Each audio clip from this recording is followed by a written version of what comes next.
So it's the second to last episode of Maladjusted, and we're going to change up the format a little bit.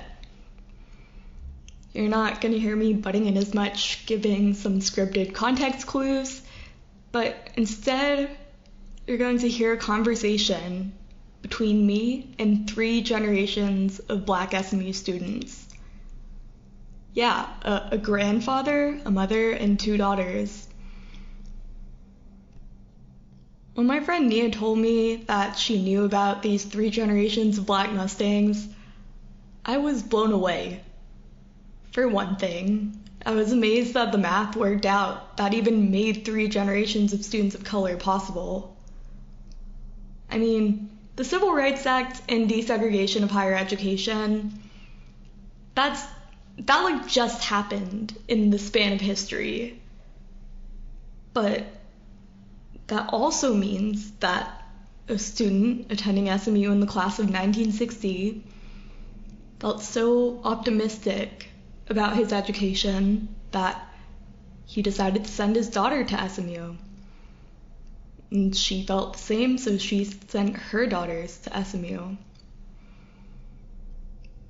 It's interesting. I've asked a lot of people questions about their optimism for the future, whether they'd recommend the university to students of color, and the responses I've gotten have been kind of dire. One response that really stood out to me was Layla Gully's, and she was one of the founders of the hashtag Black at SMU movement in 2015. She's worried that SMU will never take the step to move beyond the Southern conservative culture that endangers so many people of color. It's a really hard truth to grapple with, and I think Layla says it well. Yikes, if we start to be accepting of like gay people and Black people and Hispanic people, will we no longer attract these, incredibly prestigious white people to our campus anymore? And then if we're so open, we no longer have this reputation of being the conservative Harvard of the South or what have you, then, oh my gosh, is our tuition going to have to go down? And it just, at the end of the day, none of that should be more important than Black students or Black lives, yet here we are. I mean, no, I cannot, as an alum of this university, recommend that someone spend their hard-earned dollars, and lots of them, mind you, to go to SMU. She makes an important point. SMU has a vested interest in staying the same so we can keep attracting the same kind of people. And think about the way that SMU talks about itself during general enrollment. We don't really talk about our first generation students or low-income students. I mean, when I took a tour, we talked about the tanning pool, but we didn't talk about, multicultural Greek life or affinity organizations, the Human Rights Program. So all that being said, this episode, in a sort of roundabout way, is about optimism. 3 generations worth of optimism and hope and investment into SMU's future. Let's see how hope moves, how it's passed from father to daughter to daughters. And on another level, let's listen to this family see each other across generational lines for maybe the first time in this way.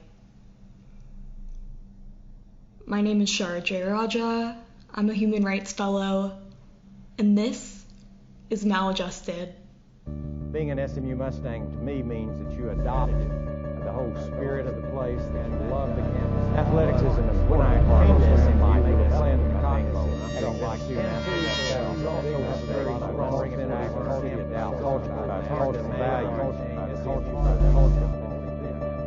There are some things in our nation and the world to which I'm proud to be maladjusted, which I hope all men of goodwill will be maladjusted until the good society is realized. So what follows is probably the coolest conversation I've ever been a part of. This interview was conducted in spring of 2021, And like I mentioned earlier, I made some edits for clarity. I added some music. But otherwise, I really tried to preserve the energy of this conversation. So without further ado, I am Richard E. Stewart, class of 1960. Here are the Stewarts and the Caldwells. I'm Janet Stewart Caldwell, class of 88. I'm Grace Caldwell, class of 2021. I am Sparrow Caldwell, class of 2023. Reverend Stewart, is that how you prefer to be addressed? Sounds good. Awesome. So when did you first learn about SMU? Well, I was a football fan, and SMU had outstanding football teams back in those days. When the School of Theology opened up to allow blacks to come, I had just finished college, and I came to the university with the intent of going, but I wasn't accepted. My grades were not sufficient, and they had assumed that I could not handle the school load. So I opted to go into the Air Force and study as much as I could. So then I was accepted later on, and I was graduated in 1960. Wow, incredible. And did you have an impression that, like, by attending the school that you were doing something in terms of desegregating the school? Yes, they made certain that you felt it. Now, I had been in the Air Force where everything was fully integrated by law. To come to SMU where all the School of Theology was integrated, the rest of the school was not as much on board. So I was in a lonely place in the School of Theology. There were 5 of us there, and I think 2 in law school at that time. Was it Dean Cunningham when you attended? Yes, a real saint. Yeah, no, he deeply expressed that he wanted the students to know what exactly they're doing and the kind of role that they're playing. So did you ever get any impressions of you had to act within a certain parameter to maintain your place at SMU? No, I had been in the Air Force. Right. So I had these other responsibilities. So I did not have the kind of struggle most 22-year-olds would have coming into a school like Perkins. I kind of want to get your story through a number of kind of perspectives since I have the opportunity with all of y'all here today. So I'd love to know, Janet and Grace and Sparrow, were there any experiences that your father and grandfather expressed that stood out to you in your decision to attend SMU?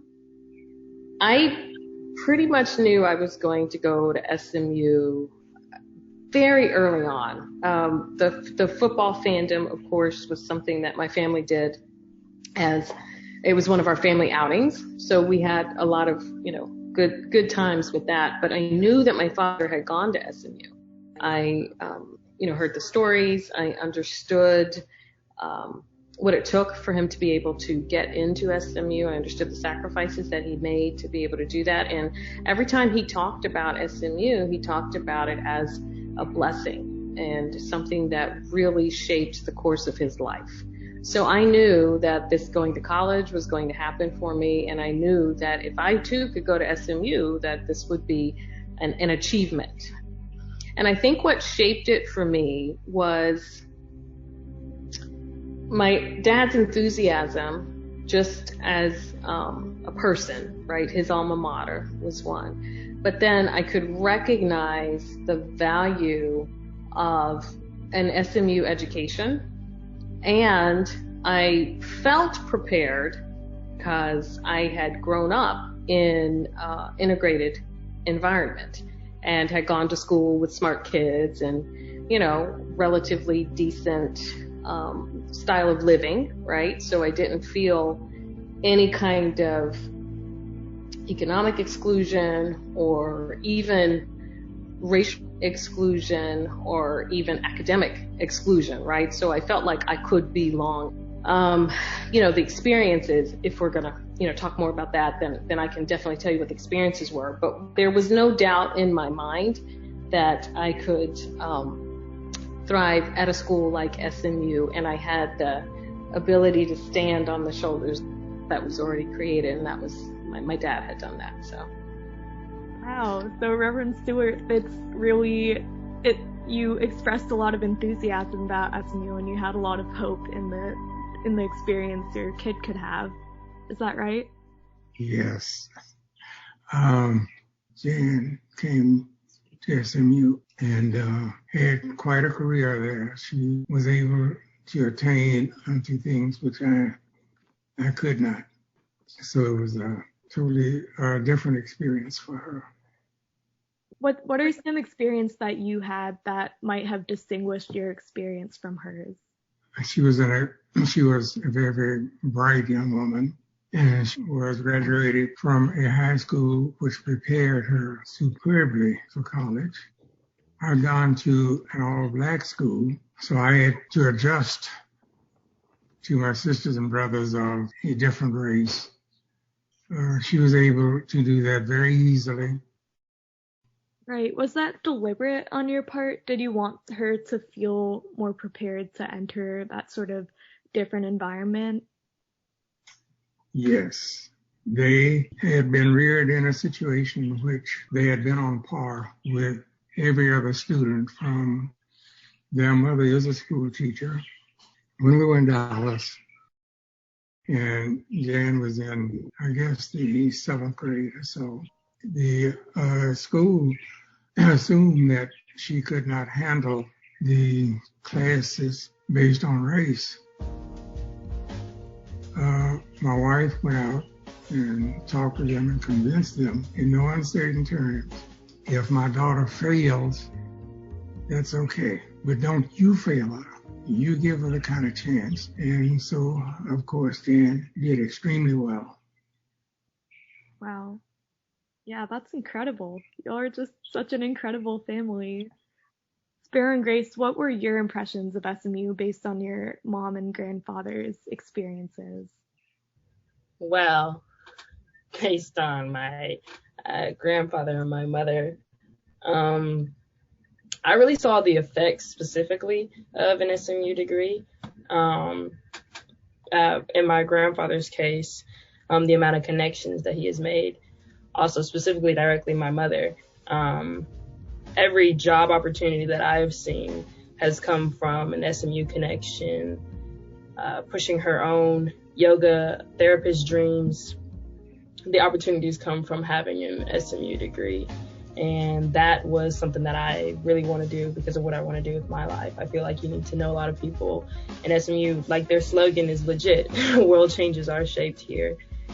Prior to going to SMU, I don't know if I knew too much about SMU, but I feel like now that I'm here, now that I'm just like realizing, how connected people are when they leave SMU and how many connections come from SMU, and then just seeing like, my mom and my grandfather continue to live life and realize that, so they met that person at SMU.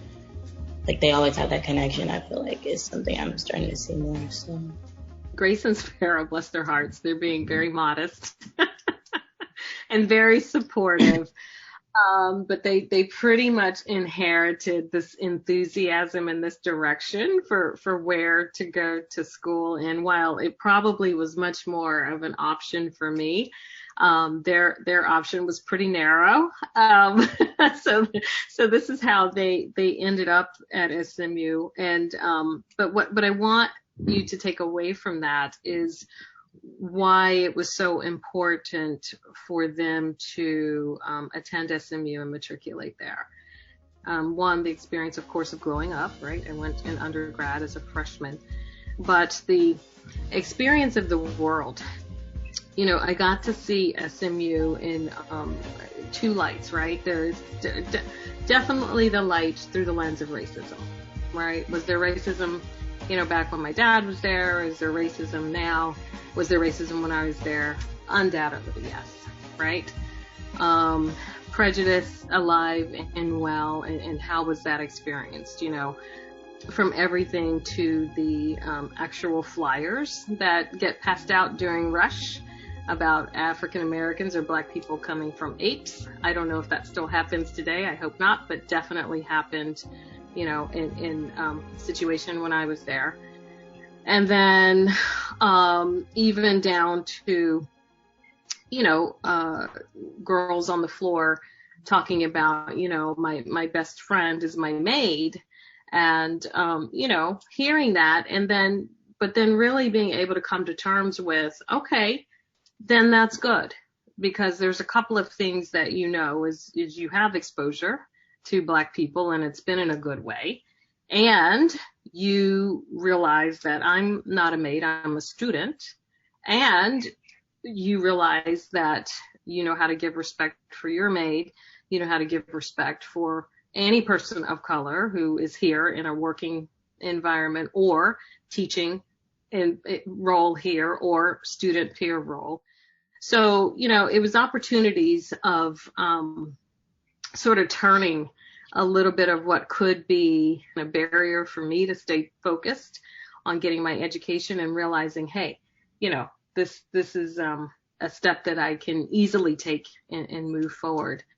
But then, the good things that happened at SMU too, on that same floor, and my dad got sick, and I didn't have a car. And Leanne, I'll never forget, said, "You need to go to Richardson?" And I said, "Yeah." She was, "Just take my car." And I said, "What?" And she, "Yeah, just take my car." And I went, "Are you kidding me?" And it was like a brand new Trans Am. And she was like, "Yeah, just go for it." So, really good experiences too, where you realized race didn't have anything to do with that. Prejudice, had nothing to do with it. She was just like, "Oh, you need help? Here, go, here, take my car and have help." So anyway, I learned so much about being able to accept those experiences and also being able to navigate when the experience wasn't necessarily like that. I know that Sparrow's involved in ABS, and ABS has kind of been at the forefront of campus racial justice movements. So I was wondering if there's any sort of equivalent when you attended SMU. Yes. So a couple of things. I was part of ABS as well. And I think the things that ABS is dealing with today, I think the difference is that the representatives and the students they can sink their teeth into what it is they want to see happen. And I'm not sure that we were able to crystallize it as well. And I think that's a benefit of two things. Number one, when we were there, it was either really, really egregious, like, a flyer saying, go back to Africa, you ape, or it was extremely subtle. The crew that is there now has enough traction and history and understanding of what both look like and what the middle looks like, and so they can readily speak to it. That's one. But then two, what has happened most recently this year has just been so blatant that it can be spoken to and addressed. And so what I love about this team of ABS is that they kind of have this swag about, yes, let's get these things handled for us as Black students here at SMU, but they're also looking for sustainability and endurability, and they're also looking for inclusiveness. So yes, take care of us and, take care of this for Black students here, but don't go mistreating any other students. And I love that about, and I'm just on the periphery, right? So I don't know all the details, but I love that about that energy that is happening. Sparrow, I wanted to learn more about how ABS produced those actions over the summer in response to the murder of George Floyd. So ABS made it very clear that this was very cyclical. They made these action items that existed in 1969, then they resurged in 2015, and now it's 2020, and very similar questions, a lot of the same questions are being asked. So as a third generation student, what were your thoughts on that?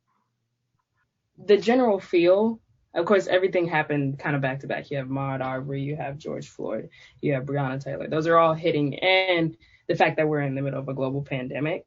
So a lot of people have a lot of time on their cell phones, social media. So a specific events or multiple specific events were highlighted. They were exacerbated. They were increased. You feel the emotions more strongly because everywhere you go, you see these issues. And then it made us look into the things that we can change. And we're actually in a position where we can work with administration. And that actually has come from the progress that my grandfather's generation, my mother's generation had made, because the communication line is now open.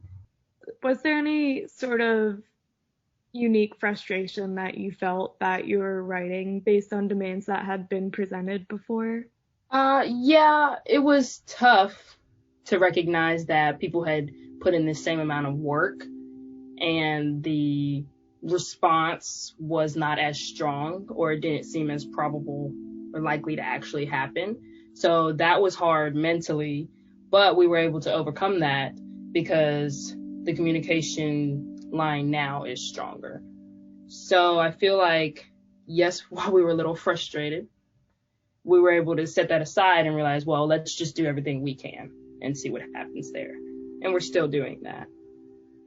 I have a quick statement. The difference in this generation of students is when I was at Perkins, I was essentially a white black man.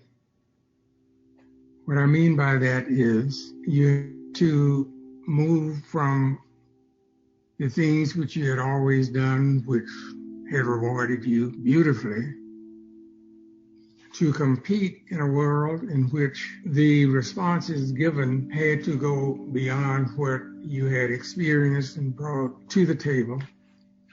So you had to adjust and function even in the most segregated of places. To be accepted, you had to meet the norms of the majority culture. I think that has changed so that now persons of other cultures can function out of what they are rather than present themselves and function differently from who they are. That was my experience at SMU. Yeah, that's a fantastic point. Whenever there's not a meaningful mass of students that are like-minded or have similar experiences or at least are empathetic to your cause, then you just have to transform. But it's like the maladjusted quote. You're no longer maladjusted whenever the world's able to adjust to you. I think that we're still a little bit in the struggle. So one of the main reasons that I really wanted to speak to all of you is because I wanted to talk about optimism for the future of SMU. In your belief, what is your vision for the future of SMU? Like, do you envision that it'll be like Miss Caldwell, like how you sent your kids with the awareness that it's not easy to attend SMU? Will it be like that in the future, and is that acceptable anymore? Yeah, that's a really good question. My prayer is that when my grandbabies go to SMU, we get to tell them that it's not easy to attend SMU because of the academic rigor and challenge, and because of all of the options you will have, and you'll have to decide which path you want to follow. And because all of the inclusiveness and welcoming and belonging is going to be so much that it will challenge who you are as you find out who you are, because you're going to want to belong into everything. That is my hope. in my dream. And I will tell you, my confidence level is that if there were a university in the United States of America that would be able to attain that and make that dream, it would be SMU. Really, I think it's a special place. I agree. SMU can be very special at times. I guess what I would hope to see is Black students not having to be freedom fighters, and more so the ability to be students at college, on campus. Like, I want people to not have multiple meetings with administration because they want equality, they want justice. I don't want to see Black students have to organize protests on campus just to be treated like everybody else. So I'm putting in all this work now. I'm working with ABS. We're fighting diligently across all of the umbrella organizations. We're trying, and I think that's all you can really hope for. And we're trying to establish something that is long-lasting and achieves a goal, and that's that we just want Black students to be treated fairly, or treated as people. Because at the end of the day, that's all we're doing. My mom didn't send me to SMU to create a list of an action plan to work with the administration. My mom sent me to SMU so that I could get my education. And I'm doing that. But I also have to do something else. And I don't want people to come after me. I don't want my little cousins, they're going to be in college within the next 10 years. I don't want them to have to do this. So my hope for the future is that Black kids can take a break and be kids before they have to be political activists. These bright young women whom you have seen this day really get everything from their mother and their grandmother. Jeanette is very, very humble, but it is she who directed the paths for these students. I'm out working and, me going all over the world. And she is there with the kids, directing their paths. So I just want to give her the kudos for what she has done in shaping these young women. Believe me, what she did is the only reason that they got into SMU and are able to function and prepare for the days to come. I'm just going to go ahead and echo that. My grandmother instilled me with every strong quality that I have today. I can look to her and I see it. So Papa is correct. That's how we're able to keep moving so hard in this family. Yes, Daddy, you're exactly right. We're definitely here because of Mommy. Grandma, any words on this? My prayers are being answered. Yeah. It's wonderful to know that I've got strong leadership through my daughter and so also through my granddaughters. All we have to do is our best, and we have to discover what best is for us. And sometimes we have to teach people how to love. That's okay. We can do it. We can do that. Hey, Shara, I just want to say thank you so much for doing this and for giving us the opportunity to participate. When we were talking about this before we got on the call with you, I just want to express how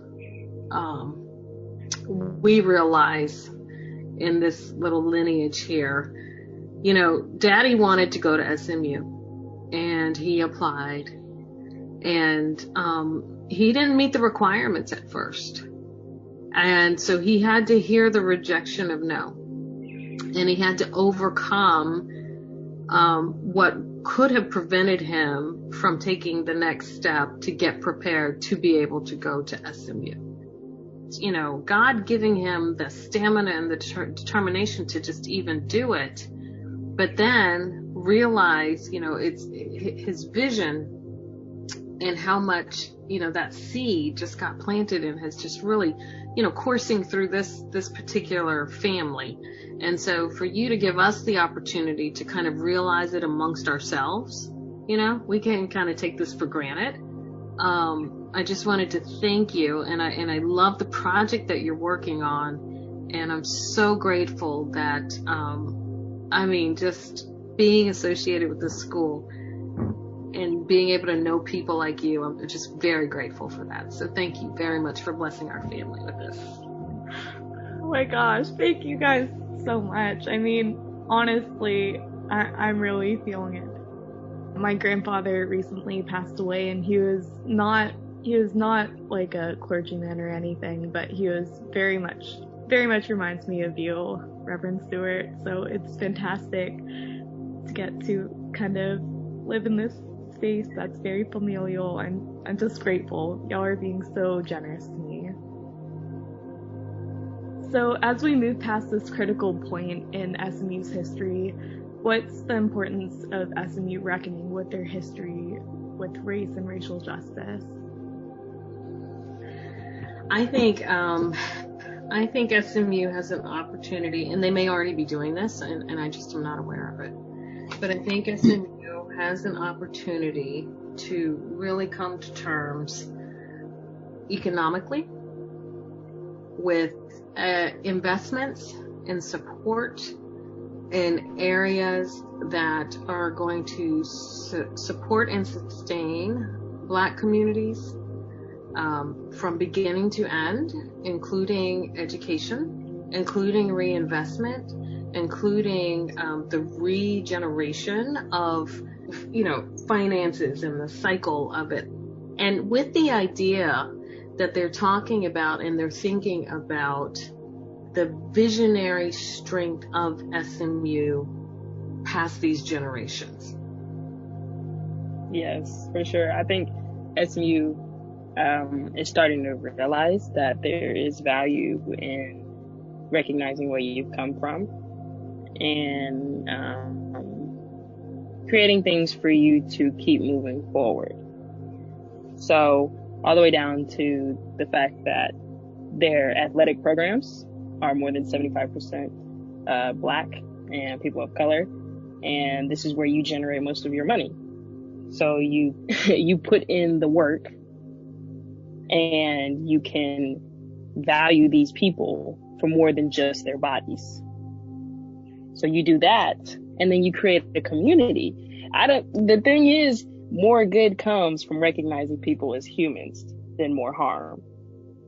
So that's where they can go with that. And I think they're starting to realize that, because society is also shifting. It's not just singular to SMU's campus. The entire world is starting to shift in a way where voices are being heard now and voices are being recognized. So SMU recognizing the world is shifting and implementing that on their campus can be very beneficial for them moving forward. This episode is dedicated to Kenneth Da Silva, Papa, my grandfather. Every beautiful thing that I know traces back to him. Everything that we have is all because he hoped first. Thank you, Papa.